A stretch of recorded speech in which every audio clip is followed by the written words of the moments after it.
अस्सलामु अलैकुम रहमतुल्लाह।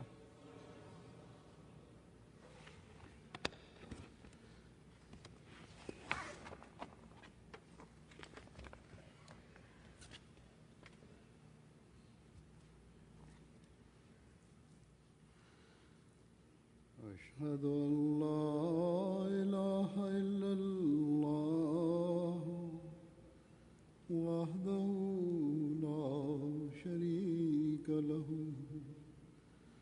وأشهد أن محمدا عبده ورسوله أما بعد فأعوذ بالله من الشيطان الرجيم بسم الله الرحمن الرحيم الحمد لله رب العالمين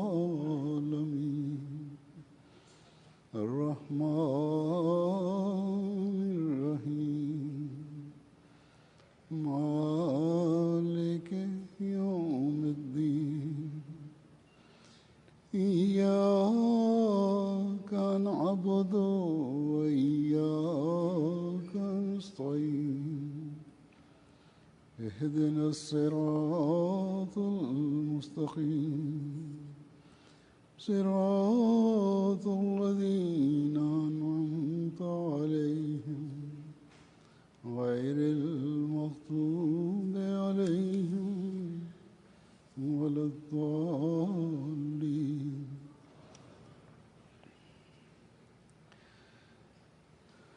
आज अल्लाह ताला के फजल से আহমদিয়া কানাডার জলসা সালানা আরম্ভ হচ্ছে।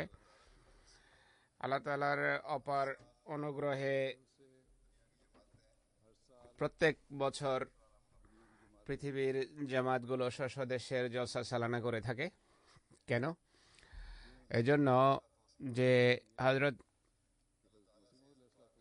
মসিহে মওউদ আলাইহিস সালাতু ওয়াস সালাম আল্লাহর পক্ষ থেকে সংবাদ পেয়ে জলসার সূচনা করেছিলেন আর বলেছেন যে বছরে 3 দিন কাদিয়ানে সমবেত হও।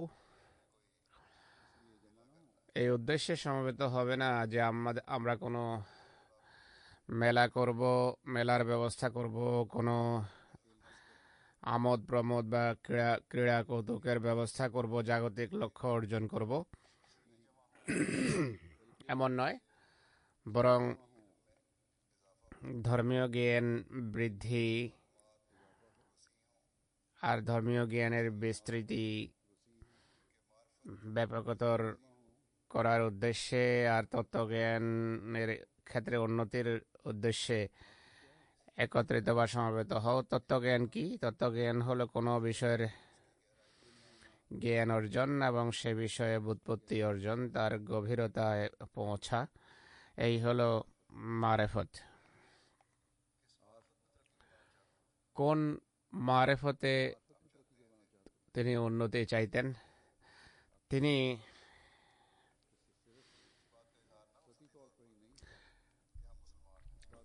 আমরা মুসলমান এর বহিঃপ্রকাশ যেন কেবল বাহ্যিক বা আপাত দৃষ্টিতে না ঘটে, বা আমরা কলেমা লা ইলাহা ইল্লাল্লাহ মুহাম্মাদুর রাসূলুল্লাহ পাঠকারী, বরং ইসলাম গ্রহণের পর নিজেদের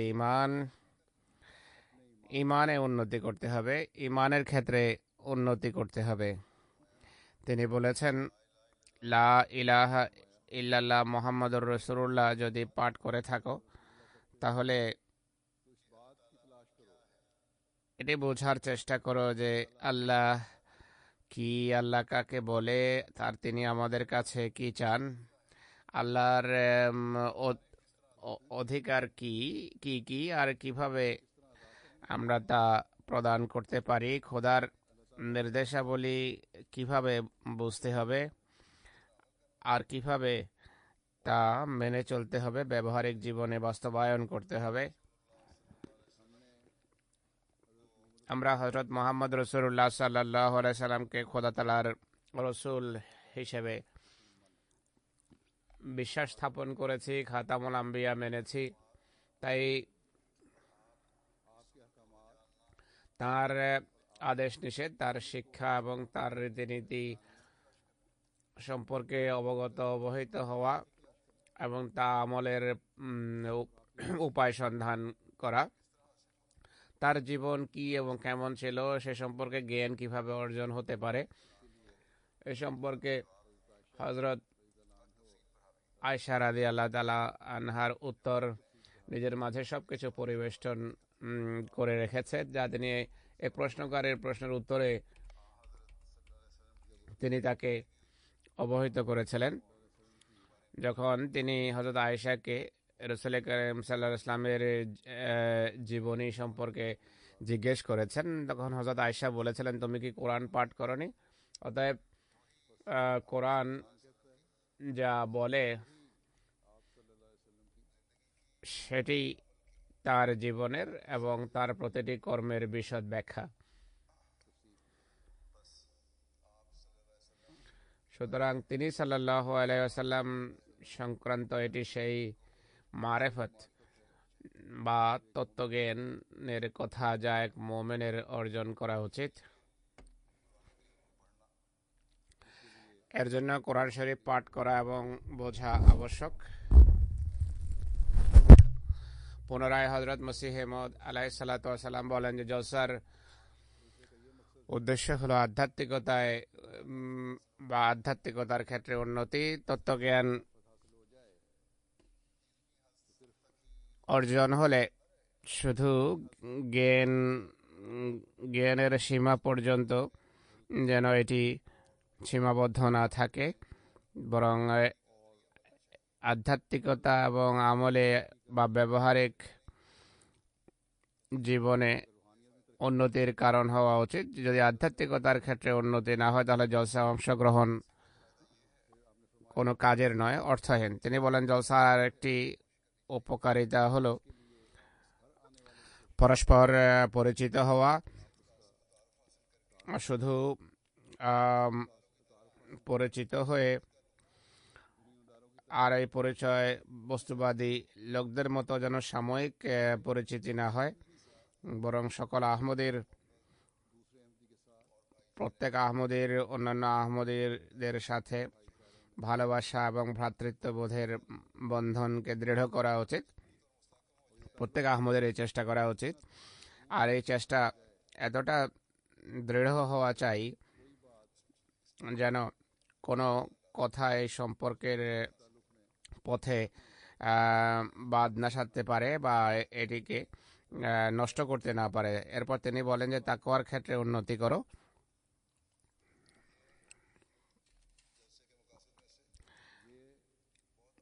এটি জলসার উদ্দেশ্যাবলীর অতি গুরুত্বপূর্ণ একটি উদ্দেশ্য। এছাড়া একজন মোমেন প্রকৃত মোমেন হতে পারে না বা প্রকৃত মোমেন আখ্যায়িত হতে পারে না। তাকওয়া হলো যে জ্ঞান অর্জন করা হয়েছে, আধ্যাত্মিকতার যে উন্নত মানে কেউ উপনীত হয়েছে, খোদা এবং রসুলের সাথে ভালোবাসা যে সম্পর্ক স্থাপন করেছ, পারস্পরিক সম্পর্কের গণ্ডিতে যে সৌন্দর্য বর্ধন করেছ, এটিকে এখন স্থায়ী করে নাও, এটিকে রীতিমতো জীবনের স্থায়ী অংশ করে নাও। অতএব এই বিষয়গুলো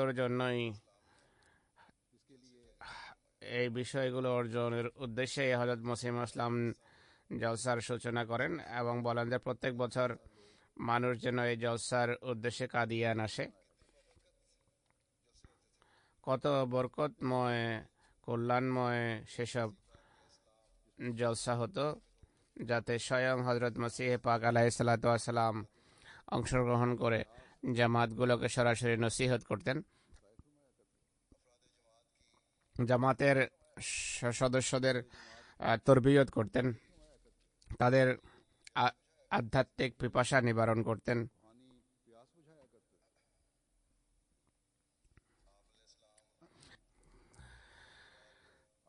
তার তিরোধানের পর সেই কথাগুলো তো থাকতে পারে না। নবীর বিশেষ মর্যাদা তারই বিশেষত্ব হয়ে থাকে। যিনি রসুল করিম সাল্লাল্লাহু আলাইহি সাল্লামের ভবিষ্যৎবাণী অনুসারে এসেছেন, আল্লাহর প্রতিশ্রুতি অনুসারে এসেছেন, যাকে আল্লাহ তাআলা মহানবী সাল্লাল্লাহু আলাইহি সাল্লামের দাসত্বে ধর্মকে সঞ্জীবিত করার জন্য পাঠিয়েছেন। নিঃসন্দেহে তাঁর এক বিশেষ মর্যাদা ছিল, কিন্তু এটিও খোদা তাআলার কৃপা যে তার পক্ষ থেকে সংবাদ পেয়ে তিনি আলাইহিসসালাতু ওয়াসসালাম বলেছেন যে তাঁর তিরোধানের পর কুদরতে সানিয়া অর্থাৎ খেলাফত ব্যবস্থা প্রতিষ্ঠিত হবে। অতএব সেই খেলাফত ব্যবস্থার সূচনা হয়েছে, আর আহমদিয়া খেলাফতের মাধ্যমে তিনি আলাইহিসসালাতু ওয়াসসালামের মিশনের বা পৃথিবীতে আগমনের যে উদ্দেশ্য বাস্তবায়নের কাজ অব্যাহত আছে। জলসা সালানার প্রতিষ্ঠানও এই ধারাবাহিকতারই একটি অংশ।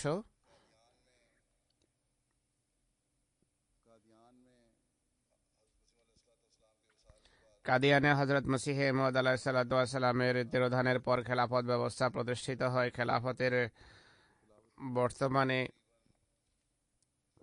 খেলাফতের উপস্থিতিতে প্রায় 40 বছর জলসা সালানা অনুষ্ঠিত হতে থাকে। এরপর খেলাফতে পাকিস্তানে স্থানান্তরিত হওয়ার কারণে রাবওয়ায় জলসা সালানা অনুষ্ঠিত হতে থাকে। একই সাথে জামাতের বিস্তৃতি এবং প্রসার পৃথিবীর বিভিন্ন দেশে ঘটতে থাকে। যদিও বহির্বিশ্বে জামাতের মিশন কাদিয়ান থেকে হিজরতের পূর্বেও আরম্ভ হয়ে গেছিল। বিশেষ করে আফ্রিকায় বড় মজবুত জামাত প্রতিষ্ঠিত হতে থাকে, কিন্তু অধিক দৃঢ়তা, মজবুতি আর ব্যাপকতা প্রতিটি বছর, মাস এবং দিন পাকিস্তানের অভ্যন্তরীণ জামাতগুলোতে লাভ হতে থাকে। এমনকি শত্রু জামাতের এই উন্নতি দেখে আহমদীদের বিরুদ্ধে চরম নিষ্পেষণমূলক আইন জারি করে সরকারের উপর অন্যায় চাপ সৃষ্টি করে, যে কারণে খলিফায়ে ওয়াক্তকে সেখান থেকে হিজরত করতে হয়। একই সাথে সেখান থেকে আহমদীদের একটা বিরাট গোষ্ঠী বা শ্রেণী হিজরত করে দেশ ছেড়ে বেরিয়ে আসে। হযরত খলিফাতুল মসিহ রাবে রাহিমাহুল্লাহর লন্ডন হিজরতের পর, যেখানে লন্ডনের জলসাগুলো একটা নতুন মোড় নেয়, নতুন রূপ ধারণ করে, ব্যাপকতা লাভ করে, সেখানে পৃথিবীর অন্যান্য দেশের জলসায় একটা নতুন সৌন্দর্য আসে, আর প্রতিদিন সেক্ষেত্রে উন্নতি হতে থাকে। আর আজকে পৃথিবীর সর্বত্র জলসার একটা নতুন রূপ দেখা যায়।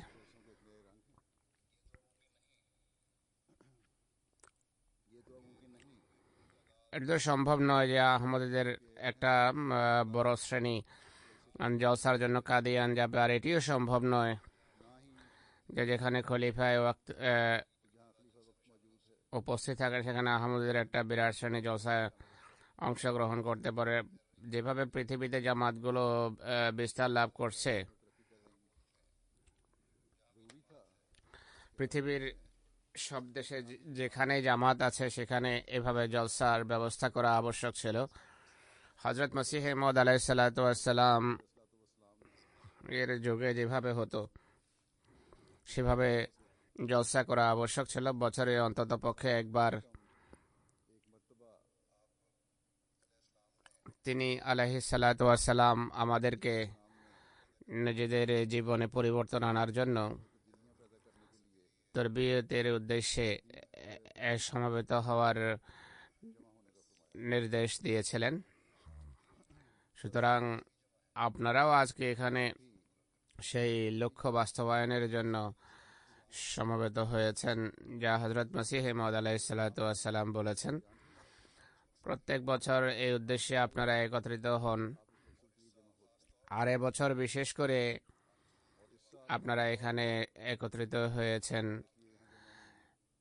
জামাত, কেননা জামাত প্রতিষ্ঠার 50 বছর পূর্ণ হয়েছে। অনেকের হয়তো এর সাথে মতভিন্নতা থাকবে, কিন্তু ওটা কিন্তু কোনো না কোনো মানদণ্ড তো নির্ধারণ করতে হয়। যখন থেকে জামাত রেজিস্ট্রি হয়েছে তখন থেকে হয়তো 50 বছর গণনা করা হয়। নতুবা কেউ কেউ তো এটি বলে যে এখানে আহমদেরা 1919 সনে এসে গেছে।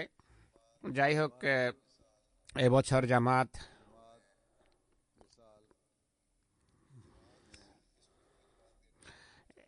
এবছর এদেশে জামাত তাদের 50তম প্রতিষ্ঠা বার্ষিকী উদযাপন করছে।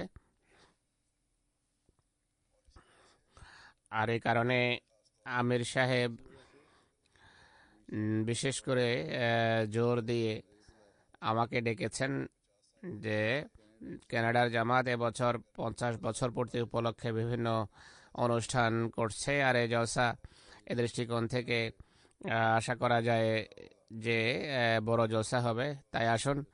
আমি যেভাবে বলেছি যে খলিফায়ে ওয়াক্তের উপস্থিতিতে মানুষের সমাগমও বেশি হয়, আর এবছর এই কারণে আমার আসার কারণে বহির্বিশ্ব থেকেও অনেকেই এসে থাকবেন এবং আসছেন।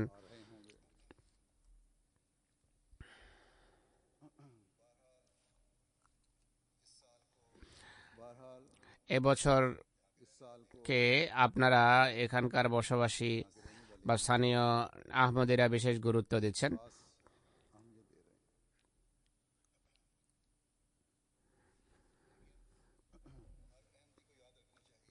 কিন্তু সব আহমদের স্মরণ রাখা উচিত যে কানাডায় বসবাসকারী প্রত্যেক আহমদি যদি এই চেষ্টা করে যে আহমদি হওয়ার পর আমরা যে বয়াতের অঙ্গীকার করেছি হযরত মসিহ মওউদের হাতে, তা রক্ষা করতে হবে। প্রত্যেক আহমদের এই চেষ্টা করা উচিত। তিনি আলাইহিস সালাতু ওয়াস সালামের যে প্রত্যাশা রয়েছে আমাদের প্রতি, সেই প্রত্যাশা পূর্ণ করতে হবে। নতুবা 50 বছর হোক বা এর বেশি হোক, এতে কি যায় আসে। আমি যেভাবে বলেছি যে পাকিস্তানের পরিস্থিতির কারণে অনেক আহমদি পাকিস্তান থেকে হিজরত করে অন্যান্য দেশে হিজরত করেছে, আর আপনাদের সংখ্যাগরিষ্ঠ শ্রেণী এই কারণে এখানে এসেছেন। ধর্মীয় স্বাধীনতা লাভের উদ্দেশ্যে আপনারা হিজরত করেছেন, আর এখানকার সরকার আপনাদেরকে এখানকার নাগরিকত্ব প্রদান করেছেন স্বাধীন পরিবেশে, যেন আপনারা ধর্মীয় শিক্ষা মেনে চলতে পারেন। অতএব এখানে বসবাসকারী সকল আহমদির সেই অঙ্গীকারের পাশাপাশি, অর্থাৎ ধর্মকে জাগতিকতার উপর প্রাধান্য দেব, এই অঙ্গীকারের পাশাপাশি অনেক বড় একটি দায়িত্ব যা বর্তায়, তা হলো যে উদ্দেশ্যে হিজরত করেছে সেই উদ্দেশ্য অর্জনের চেষ্টা করা, আর নিজেদের প্রজন্ম পরম্পরায় তাদের এটি অবহিত করা যে পাকিস্তান থেকে এমন অবস্থায় আমরা বেরিয়ে এসেছি, আর এখানে যে পরিস্থিতি বিরাজ করছে এর দাবি হলো খোদা তাআলার প্রকৃত বান্দা হিসেবে তার নির্দেশাবলী আমরা যেন মেনে চলি। পরিস্থিতির এটি দাবি। হযরত মসিহ মউউদ আলাইহিস সালাতু ওয়াস সালামের হাতে বয়াতের সময় আমরা যে অঙ্গীকার করেছি সেই অঙ্গীকার পালন করা। সেসব অঙ্গীকারের মাঝে একটি হলো কোরআনে অনুশাসনকে শতভাগ শিরোধার্য করব। এই যুগে যত সুন্দরভাবে এইসব কথা, অর্থাৎ আদেশ নিষেধ যত স্পষ্টভাবে হযরত মসিহ ইসলাম আমাদের সামনে রেখেছেন, তা দেখার প্রয়োজন আছে। কেননা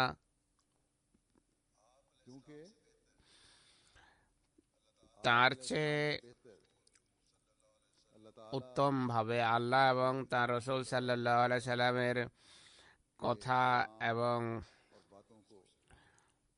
বাণীকে আর কারোর জন্য বোঝা সম্ভব নয়। তিনি আলাইহিসসালাতু ওয়াসসালাম आप अलैहिस्सलाम যেভাবে পথের দিশা দিয়েছেন जिस नहज पर रहनुमाई फरमाई है তা অবলম্বন করে उसी को अख्तियार আমরা करके हम दीनी अहकामात ধর্মীয় শিক্ষা এবং আল্লাহর বাণীর সম্পর্কে गौर करके চিন্তা এবং প্রণিধান করে নিজেদের মন মস্তিষ্ককে আলোকিত করতে পারি আর ঈমানকে দৃঢ় করতে পারি। অতএব হযরত মসিহ ইসলাম আমাদেরকে हमें बेशुमार नसाइफ फरमाए অগণিত নসিহত করেছেন, যা जो জ্ঞান এবং কর্মের ক্ষেত্রে দৃঢ়তা লাভের জন্য আবশ্যক, দৃঢ় করার জন্য আবশ্যক। आप अलैहिस्सलाम আমাদের বয়াত নেয়ার পর তিনি আলাইহিস সালাম আমাদেরকে একটা বিশেষ মানে यार देखना चाहते हैं দেখতে চাইতেন। জলসার উদ্দেশ্য হলো সেই মান অর্জন করা বা অর্জনের চেষ্টা করা। তাই সব আহমদের এই কথা সব সময় সামনে রাখা উচিত। এখন হয়তো इस वक्त शायद बाज लोग অনেকে এমন হবেন যারা জলসায় হয়তো এসেছেন কিন্তু পুরো মনোযোগ সহকারে শুনছে না, বা কেউ কেউ সফরের কারণে ক্লান্ত হবেন বা তন্দ্রাও হয়তো আসছে। তাদেরকে আমি বলছি, আমি যে কথাগুলো বর্ণনা করতে যাচ্ছি তা মনোযোগ সহকারে শ্রবণ করুন আর होशो हवास में আর সচেতনভাবে বসার চেষ্টা করুন। আধা ঘন্টা বা 40 মিনিট এমন কোনো বিষয় নয় যা অসহ্য কিছু হবে।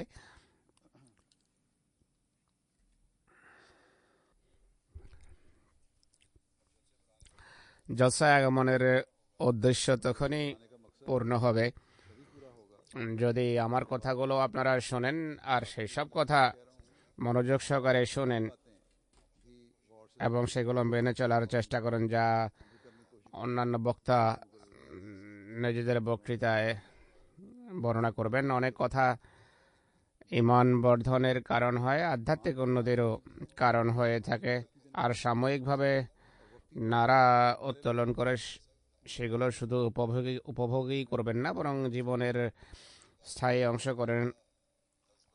আমি কয়েকটি কথা যেভাবে বলেছি হযরত মসিহ মউদের ভাষায় বর্ণনা করব, ताकि आप अलैहिस्सलाम का कलाम बराह रास्त যেন তার কথা সরাসরি কর্ণগোচর হয় এবং মন মস্তিষ্কে প্রবেশ করে আর সেই আধ্যাত্মিক পরিবর্তন আসে যা হযরত মসিহ মউদ আলাইহিস সালাম আমাদের মাঝে দেখতে চেয়েছেন। হযরত মসিহ মউদ ইসলাম এক জায়গায় বলেন, जगह फरमाते हैं আমি বারংবার আমার জামাতকে বলেছি अपनी जमात को कहा है যে তোমরা শুধু এই বয়াতের উপর भरोसा न करना, নির্ভর করো না।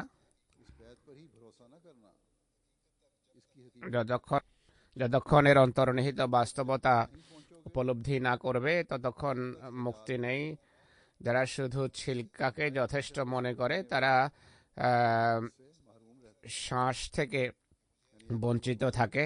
অর্থাৎ যদি শুধু এটি নিয়ে সন্তুষ্ট থাকো যে ফলের ছিলকা বা খোলস আমার হস্তগত হয়েছে, এমনটি মনে করা অর্থহীন। আসল ফল থেকে বা শ্বাস থেকে তো তোমরা বঞ্চিত থাকবে। বুদ্ধিমান তারা যারা ফল বা শ্বাস উপভোগ করার বা হস্তগত করার চেষ্টা করে, শুধু ছিলকা নয়। এরপর তিনি বলেন, যদি শিষ্য বা মুরিদ নেক কর্মের উপর প্রতিষ্ঠিত না হয়, পীরের বুজুর্গি তার কোনো কাজে আসে না। অর্থাৎ যদি বয়াত গ্রহণের পর ব্যবহারিক অবস্থার সংশোধন না করো, শুধু এই নিয়ে আনন্দিত যে যাকে আমি মেনেছি তিনি খোদার প্রেরিত মহাপুরুষ,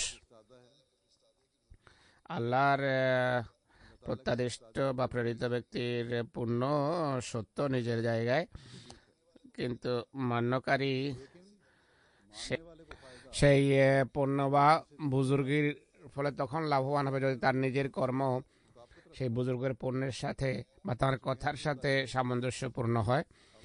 তিনি বলেন, কোন চিকিৎসক যখন কাউকে ব্যবস্থাপত্র লিখে দেয়, সেই ব্যবস্থাপত্র নিয়ে যদি তাকে রেখে দেয় তাহলে তার আদৌ কোনো লাভ হবে না, কেননা উপকারিতা বা লাভ ব্যবস্থাপত্র অনুসারে ওষুধ ক্রয় করা বা ওষুধ প্রস্তুত আর ওষুধ সেবনের ফলেই লাভ হতে পারে। আর যা থেকে সে নিজেই বঞ্চিত, অর্থাৎ ব্যবস্থাপত্র তো গ্রহণ করেছে কিন্তু তা সেবন না করে নিজেকে বঞ্চিত রেখেছে।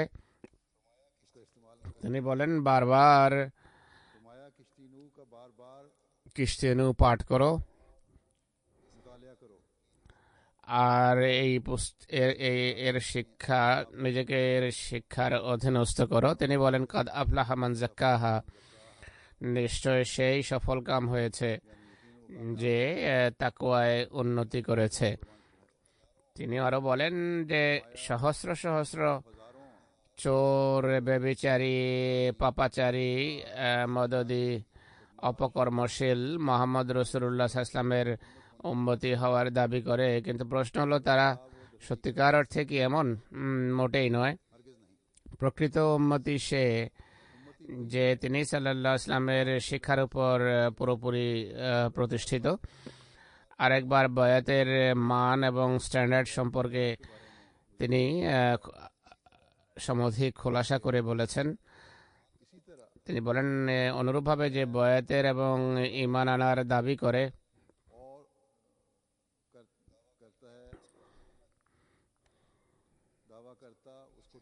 তাকে পরীক্ষা করে দেখা উচিত যে আমি কি নিছক ছিলকা নাকি শ্বাসও রয়েছে। যতক্ষণ শ্বাস সৃষ্টি না হবে ঈমান, ভালোবাসা, আনুগত্য, বয়াত, আন্তরিকতা আর শিষ্যত্ব, ইসলাম, মুসলমান হওয়ার দাবি, এটি প্রকৃত দাবি নয়। স্মরণ রেখো যে এটি একান্ত সত্য কথা যে খোদার দরবারে শ্বাস শূন্য ছেলকার কোনো মূল্যই নেই। ভালোভাবে স্মরণ রেখো যে মৃত্যু কখন এসে হানা দেবে, কিন্তু এটি নিশ্চিত যে মৃত্যু আসবেই। তাই নিছক দাবির উপর নির্ভর করা যথেষ্ট মনে করো না আর আনন্দিত হয়েও না। সেটি আদৌ কল্যাণকর নয়। যতক্ষণ পর্যন্ত নিজের জীবনে বহু মৃত্যু মানুষ আনয়ন না করবে আর বহু পরিবর্তন এবং বিপ্লব আনয়ন না করবে, সে মানব জীবনের মূল উদ্দেশ্য অর্জন করতে পারবে না। এসব মৃত্যু কি? সে মৃত্যু হলো ধর্মকে জাগতিকতার উপর প্রাধান্য দেওয়া। জাগতিক চাকচিক্য সামনে রয়েছে। প্রতিটি পদক্ষেপে এসব দেশে বিশেষ করে খোদার পথ থেকে বিচ্যুত করার প্রচেষ্টায় বিভিন্ন ব্যবস্থা নেওয়া হয়েছে, এগুলো এড়িয়ে চলা। এরপর তিনি বলেন যে এখন পৃথিবীর বাস্তব অবস্থা দেখো। আমাদের রাসূল করিম সাল্লাল্লাহু আলাইহি সাল্লাম নিজ ব্যবহারিক আচরণে এটি দেখিয়েছেন যে আমার জীবন মৃত্যু সব কিছু খোদা তাআলার জন্য। কিন্তু আজকে পৃথিবীতে মুসলমানদের অবস্থা দেখো। কাউকে যদি বলা হয় তুমি কি মুসলমান, সে বলে আলহামদুলিল্লাহ। যার কালেমা পাঠ করে তার জীবনের সব নীতি ছিল খোদার সন্তুষ্টির জন্য, কিন্তু এদের জীবন মৃত্যু দুনিয়ার জন্যই। যতক্ষণ পর্যন্ত শেষ মুহূর্ত না এসে যায় বা নিঃশ্বাস বের হওয়ার মুহূর্ত যতক্ষণ না আসে, এইভাবেই জীবন কাটায়। তিনি বলেন যে আত্মপ্রসাদ নেওয়া বুদ্ধিমানের কাজ নয়। কোন ইহুদিকে এক মুসলমান বলে যে তুমি মুসলমান হয়ে যাও, সে বলে তুমি শুধু মুসলমান নাম নিয়ে সন্তুষ্ট হইও না। সেই ইহুদি মুসলমানকে বলে আমি আমার ছেলের নাম খালেদ রেখেছিলাম, আর সন্ধ্যা হওয়ার পূর্বেই তাকে কবরস্থ করে এসেছি। খালেদ নাম রাখলেই সে স্থায়ী হয়ে যায় না বা দীর্ঘজীবী হয় না। সন্ধ্যার সময় তার সে শিশু মারা যায় এবং তাকে দাফন করে। তিনি বলছেন যে সত্য এবং বাস্তবতা সন্ধান করা, শুধু নাম নিয়ে সন্তুষ্ট হয়েও না। কত লজ্জাস্কর বিষয় যে মানুষ মহান নবী সাল্লাল্লাহু আলাইহি ওয়াসাল্লামের উম্মত আখ্যায়িত হয়ে কাফেরদের মতো জীবন কাটাবে। তোমরা নিজেদের জীবনে মোহাম্মদ সাল্লাল্লাহু আলাইহি ওয়াসাল্লামের উত্তম আদর্শ অনুকরণের চেষ্টা করো আর সেই অবস্থা সৃষ্টি করো। একবার কয়েক ব্যক্তি তিনি আলাইহিস সালামের কাছে আসে এবং বয়াতও করে। বয়াতের পর হযরত মসিহ মাসলাম তাদের কিছু নসিহত করেন।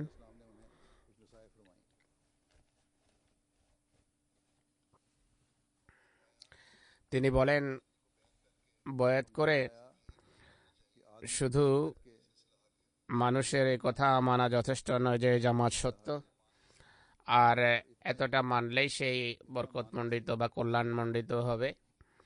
তিনি বলেন যে পুণ্যবান হও, মুত্তাকি হও, খোদাভীরু হও, এই সময় দোয়ার মাঝে অতিবাহিত করো। তিনি আরো নসিহত করেছেন। তিনি বলেন, কোরআন শরীফে আল্লাহ তাআলা ইমানের পাশাপাশি আমলে সালেহ বা সৎকর্মের কথা বলেছেন। সৎকর্ম সেই আমলকে বলা হয় যাতে বিন্দু মাত্র ত্রুটি না থাকে। তিনি বলেন, মানুষের কর্মের পিছনে সবসময় চোর লেগে থাকে। সেই চোর কি? চোর হলো লোক দেখানো, মানুষ দেখানোর জন্য কোনো কাজ করে। ওজ বা আত্মশ্লাঘা, কোনো নেক কর্ম করে বড়ই আনন্দিত হয় যে আমি অনেক বড় পুণ্যকর্ম করেছি। আর বিভিন্ন বিভিন্ন প্রকার অপকর্ম এবং পাপ তার পক্ষ থেকে প্রকাশ পায়। আর সৎকর্ম সেটি যাতে অন্যায়, আত্মশ্লাঘা, লোক দেখানো, অহংকার এবং মানুষের অধিকার খর্ব করার লেশমাত্র কোনো ধারণা থাকে না। যেভাবে পরকালে মানুষ সৎকর্মের ফলে রক্ষা পায়, অনুরূপভাবে পৃথিবীতেও যদি পুরো ঘরে এক ব্যক্তি সৎকর্মশীল হয়ে থাকে, পুরো ঘর রক্ষা পায়। নিশ্চয় যেন যতক্ষণ সৎকর্ম না থাকবে তোমাদের জীবনে, শুধু মানা যথেষ্ট নয়। এক ডাক্তার চিকিৎসা পত্র লিখে দেয়, এর উদ্দেশ্য হলো যাতে যা কিছু লেখা থাকে তা ক্রয় করে সেবন করা। যদি সে সেসব ওষুধ ব্যবহার না করে ব্যবস্থাপত্র নিয়ে ঘরে রেখে দেয়, তাহলে লাভ কি? এখন তোমরা তওবা করেছ, এখন খোদা তাআলা দেখতে চান যে এই তওবার পর নিজেদের কতটা পরিষ্কার করেছ। এটি এমন যুগ যখন আল্লাহ তাআলা তাকওয়ার মাধ্যমে একটা পার্থক্য নিরূপণ করতে চান। অনেকে আল্লাহর বিরুদ্ধে অভিযোগ করে আর নিজেদের নফস বা অবাধ্য প্রবৃত্তির দিকে তাকায় না। মানুষের অভ্যন্তরীণ অমানিসাই ক্ষতির কারণ, নতুবা খোদা তাআলা বড়ই দয়ালু এবং কৃপালু। মানুষ যে ক্ষয়ক্ষতির সম্মুখীন হয় তার অবাধ্য প্রবৃত্তি এবং রিপুর কারণে, সে নিজের নফসের উপরে জুলুম করে। আল্লাহ তাআলা জুলুম করেন না, তিনি বড়ই দয়ালু এবং কৃপালু। অনেক মানুষ এমন আছে যারা পাপ সম্পর্কে অবহিত থাকে, কিন্তু অনেকে এমন আছে যারা পাপের কোনো ধারণাই রাখে না, এতটা তারা পাপে অভ্যস্ত হয়ে যায়। সেই কারণেই আল্লাহ তাআলা ইস্তেগফারের ব্যবস্থা করিয়েছেন। তাই অনেক বেশি ইস্তেগফার করা উচিত, বিশেষ করে এই দিনগুলোতে যখন দোয়া করবেন। জলসার পরিবেশ দোয়ার সুযোগ উপহার দেয়, যেখানে দরুদ পড়বেন, অনেক বেশি দোয়া করুন। সকল পাপ যা বাহ্যিক হোক বা অভ্যন্তরীণ, সে জানুক বা না জানুক, হাত, পা, জিহ্বা, নাক, কান আর চোখের সাথে সম্পর্কযুক্ত সকল পাপ থেকে ইস্তেগফার করা উচিত মানুষের। আজকাল আদম আলাইহিস সালামের দোয়াটি অনেক বেশি পড়া উচিত। রব্বানা যালামনা আনফুসানা ওয়া ইল্লাম তাগফির লানা ওয়ারহামনা লানাকুনান্না মিনাল খাসিরিন। হে আমাদের প্রভু, আমরা নিজ প্রাণের উপর অন্যায় করেছি, অবিচার করেছি। যদি তুমি আমাদের ক্ষমা না করো আর আমাদের প্রতি দয়াদ্র না হও, তাহলে আমরা ক্ষতিগ্রস্তদের অন্তর্ভুক্ত হব। তিনি বলেন, প্রথম সূচনাতেই এই দোয়া গৃহীত হয়েছে। আল্লাহ যখন থেকে দোয়া শিখিয়েছেন তখনই এই দোয়া গ্রহণযোগ্যতার মর্যাদা পেয়েছে। ও উদাসীনদের মাঝে জীবন কাটিয়ে দেবে না, দোয়া শিখিয়েছেন গ্রহণের জন্য। তাই এই আন্তরিকতার সাথে দোয়া করা উচিত। উদাসীনের মাঝে জীবন অতিবাহিত করবে না। যে ব্যক্তি উদাসীনতার মাঝে জীবন কাটায় না, আদৌ আশা করা যায় না যে সে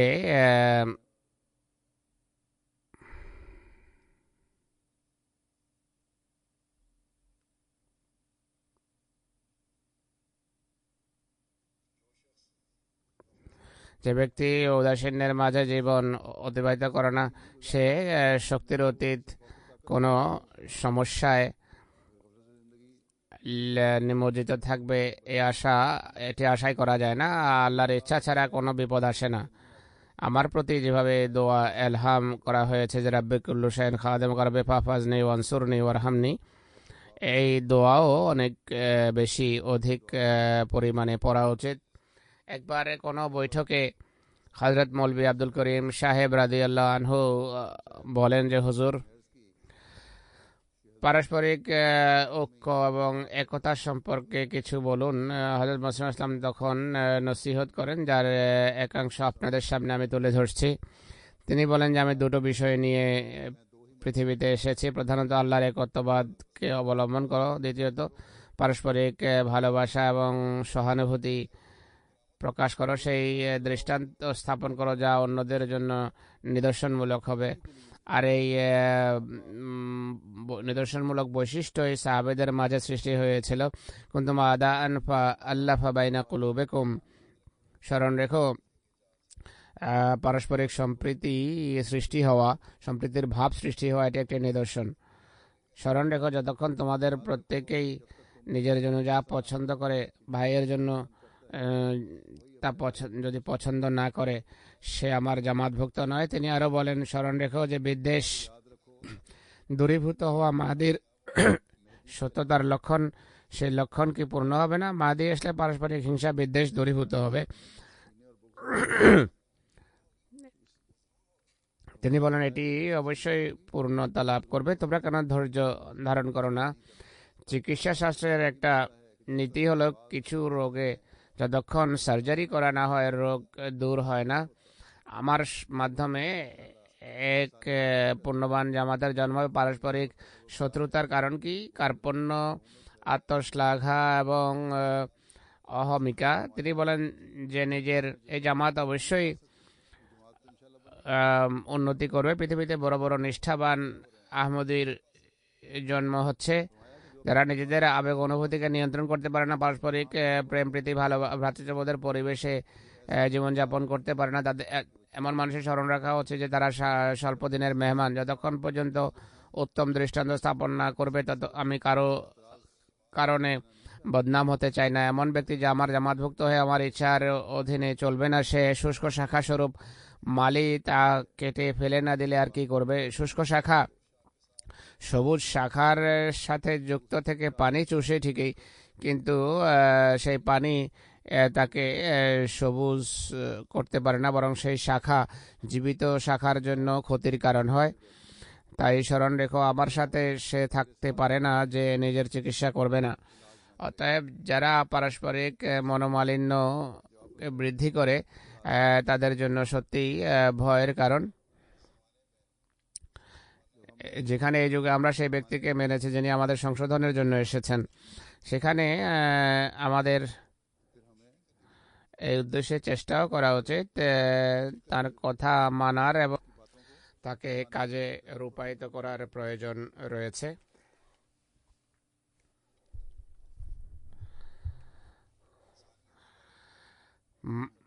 মানবতা সম্পর্কে লিখতে গিয়ে তিনি বলেন যে মানবতা কি আর মানবতার মানদণ্ডই বা কি, একজন মোমেনের কেমন হওয়া উচিত এ সম্পর্কে তিনি বলেন যে ইনসান শব্দ আসলে উনসান থেকে নেওয়া হয়েছে, অর্থাৎ যার মাঝে দুটো সত্যিকার উনস সম্পর্ক এবং ভালোবাসা থাকবে। একটি আল্লাহর সাথে, দ্বিতীয়টি মানব জাতির প্রতি সহানুভূতি। এই দুটো সহানুভূতি যদি সৃষ্টি হয় তখনই সে মানুষ আখ্যায়িত হয়। আর ইনসানের শব্দের এটি নির্যাস বা সার, এটি মানবতার সার, অর্থাৎ দুটো সম্পর্ক স্থাপন, একটি আল্লাহর সাথে সুসম্পর্ক, অপরটি পারস্পরিক অধিকার বা প্রাপ্য প্রদান। এই পর্যায়ে মানুষকে উলুল আলবাব বলা হয়, অর্থাৎ ধীমান বুদ্ধিমান আখ্যায়িত হয়। এটি না হলে সব অর্থহীন। সহস্র সহস্র দাবি করতে পারো, কিন্তু খোদার দৃষ্টিতে, তার নবী এবং ফেরেশতাদের দৃষ্টিতে সবকিছু তুচ্ছ। এরপর এ কথার ব্যাখ্যা করছেন যে আল্লাহ তাআলা জাগতিক কাজকর্ম করতে বারণ করেন না, বরং নির্দেশ দেন যে তোমরা অলস বসে থাকবে না, কাজ করো। কিন্তু উদ্দেশ্য যেন বস্তু জগৎ না হয়, বস্তুবাদিতা না হয়, বরং খোদার সন্তুষ্টি যেন উদ্দেশ্য হয়, এটি সবসময় সামনে রাখা চাই। জাগতিক নেয়ামত অর্জনের যেখানে চেষ্টা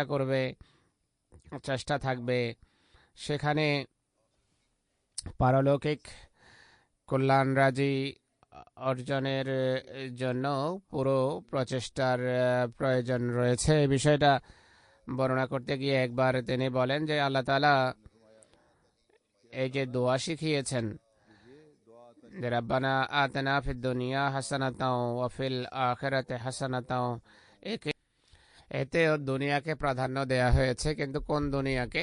হাসানাত দুনিয়াকে, অর্থাৎ যা পরকালে কল্যাণে পর্যবসিত হবে। এই দোয়া শেখানো থেকে স্পষ্ট হয় যে মোমেনকে দোয়ার ক্ষেত্রে পারলৌকিক হাসানা বা কল্যাণকে অগ্রগণ্য করা উচিত। আর হাসানাতুদ দুনিয়া শব্দে জাগতিক আয় উপার্জনের সর্বোত্তম উপায় অবলম্বনের কথাও এসেছে, যা একজন মোমেন মুসলমানকে জাগতিক আয় উপার্জনের জন্য অবলম্বন করা উচিত।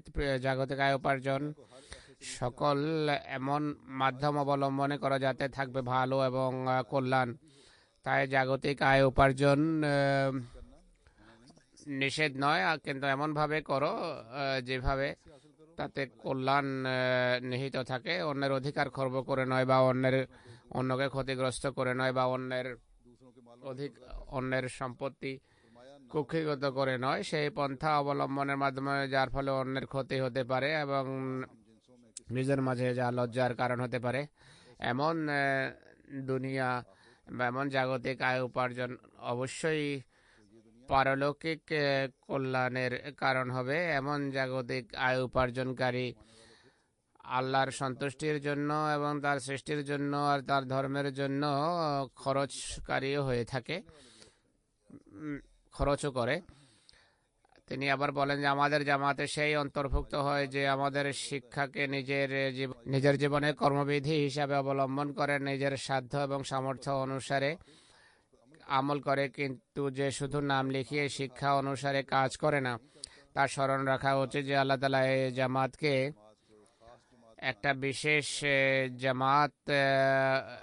জামাতে পরিণত করার সিদ্ধান্ত নিয়েছেন। কোনো ব্যক্তি যে সত্যিকার অর্থে জামাতভুক্ত নয়, শুধু নাম লিখিয়ে জামাতভুক্ত হতে পারে না। সত্যিকার অর্থে যদি জামাতি শিক্ষা মেনে না চলে, আর সেই সব কথা মেনে না চলে, তিনি বলছেন শুধু নাম লিখিয়ে জামাতভুক্ত হতে পারে না। কোনো না কোনো সময় তার জীবন অবশ্যই এমন আসবে যখন সে পৃথক হয়ে যাবে।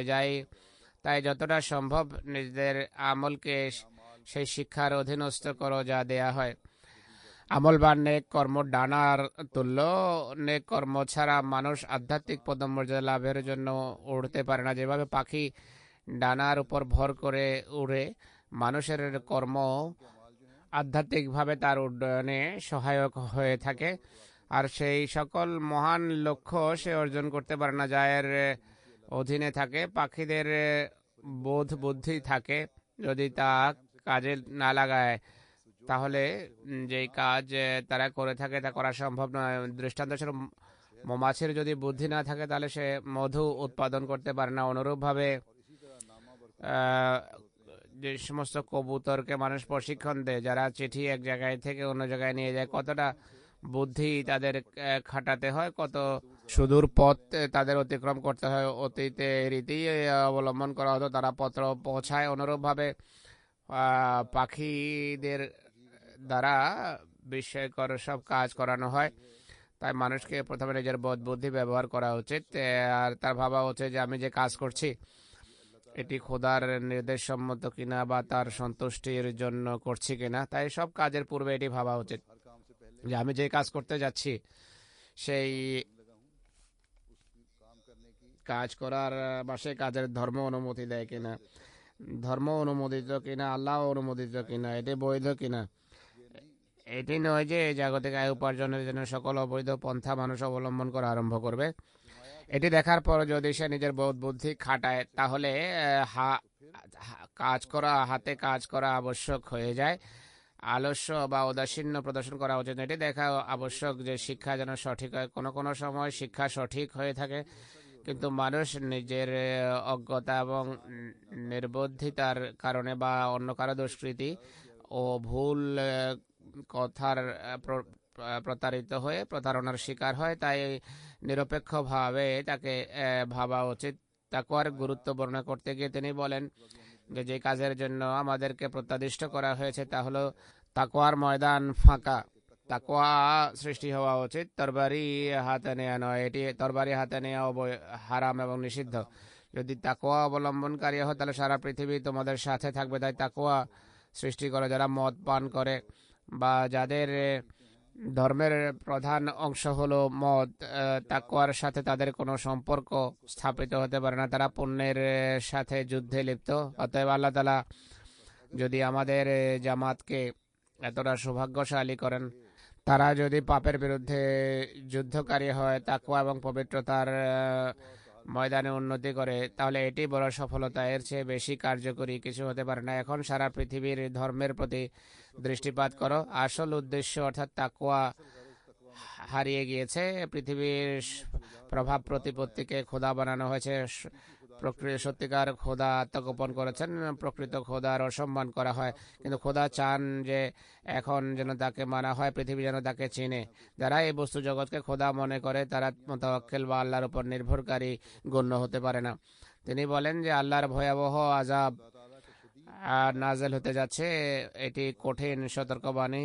তিনি পবিত্র এবং নোংরার মাঝে একটা পার্থক্য সৃষ্টি করতে চান। তিনি তোমাদেরকে ফুরকান দেবেন। তিনি যখন দেখবেন যে তোমাদের হৃদয়ে কোনো প্রকার পার্থক্য নেই, বয়াত করে মানুষ অঙ্গীকার করে যে ধর্মকে জাগতিকতার উপর প্রাধান্য দেবে, কিন্তু কর্মে এটিকে সত্য প্রমাণ করে না, আর অঙ্গীকারের বিশ্বস্ততা যদি প্রকাশ না করে তাহলে আল্লাহ তার প্রতি ভ্রুক্ষেপ করে না। এভাবে যদি একশত নয়, একজন নয়, যদি শতজনও মারা যায় তাহলে আমরা এটি বলবো যে সে নিজের মাঝে পরিবর্তন আনয়ন করেনি। আর সত্য এবং তত্ত্বজ্ঞানের জ্যোতি যা অন্ধকারকে দূর করে এবং হৃদয়ে দৃঢ় বিশ্বাস এবং হৃদয়কে দৃঢ় বিশ্বাস এবং প্রশান্তি দেয়, তা নেই। আর এই কারণে সে ধ্বংস হয়েছে। আজকেও পৃথিবীতে যে অবস্থা বিরাজ করছে তা এই চিন্তার মাঝে মানুষকে ঠেলে দেওয়ার কারণ হচ্ছে পৃথিবীর পরিণাম কি হতে যাচ্ছে। সম্প্রতি এক ব্যক্তি বলেন যে পৃথিবী খুব দ্রুত ধ্বংসের দিকে যাচ্ছে, আমাদের কি হবে? এর উত্তর তো হযরত মসিহ ইসলাম তার এক পংক্তিতেও দিয়েছেন, যেখানে বিস্তারিত বিবরণ দিয়েছেন যে সর্বত্র আগুন বিরাজ করছে।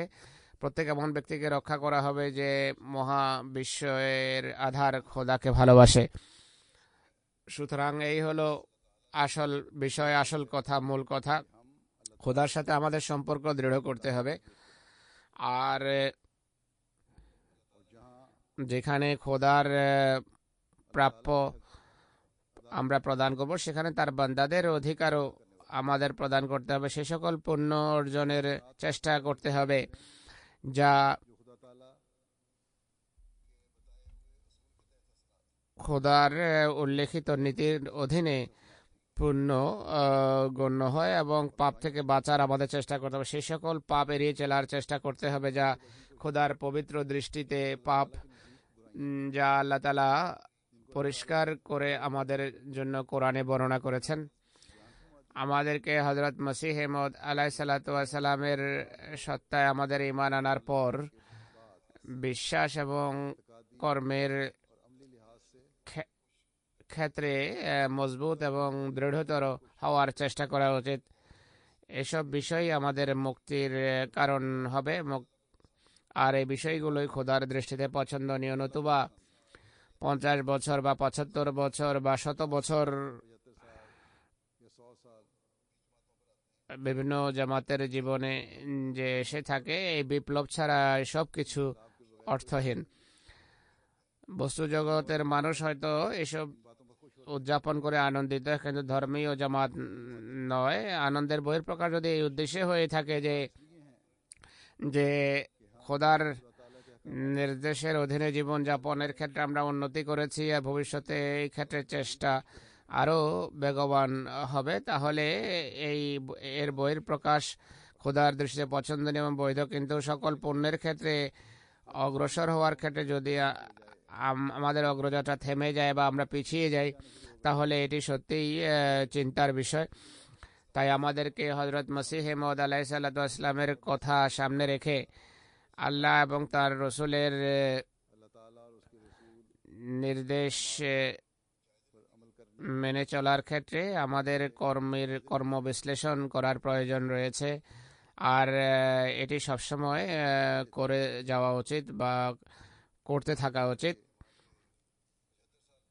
এখানে জামাতের যখন ৭৫ বছর পূর্ণ হবে, জামাতের ৭৫ বছর পূর্তি উপলক্ষে যেন আমরা বলতে পারি যে আমরা ধর্মকে জাগতিকতার উপর প্রাধান্য দেওয়ার যে অঙ্গীকার করেছিলাম, তার উপর শুধু আমরা প্রতিষ্ঠিতই নেই, বরং এই ক্ষেত্রে আমরা উন্নতি করছি।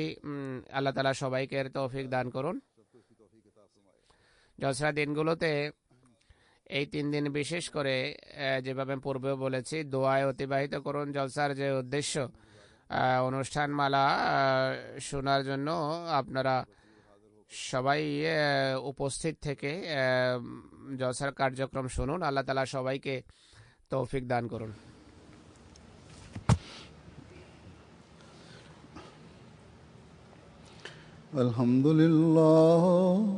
আলহামদুলিল্লাহ নাহমাদুহু ওয়া নাস্তাঈনুহু ওয়া নাস্তাগফিরুহু ওয়া নু'মিনু বিহি ওয়া নাতাওয়াক্কালু আলাইহি ওয়া নাউযু বিল্লাহি মিন শুরুরি আনফুসিনা ওয়া মিন সাইয়্যাতি আ'মালিনা। من يهده الله فلا مضل له ومن يضلله فلا هادي له ونشهد أن لا إله إلا الله ونشهد أن محمدا عبده ورسوله. عباد الله رحمكم الله إن الله يأمر بالعدل والإحسان وإيتاء ذي القربى وينهى عن الفحشاء والمنكر والبغي يعظكم لعلكم تذكرون. اذكروا الله يذكركم وادعوه يستجب لكم ولذكر الله أكبر.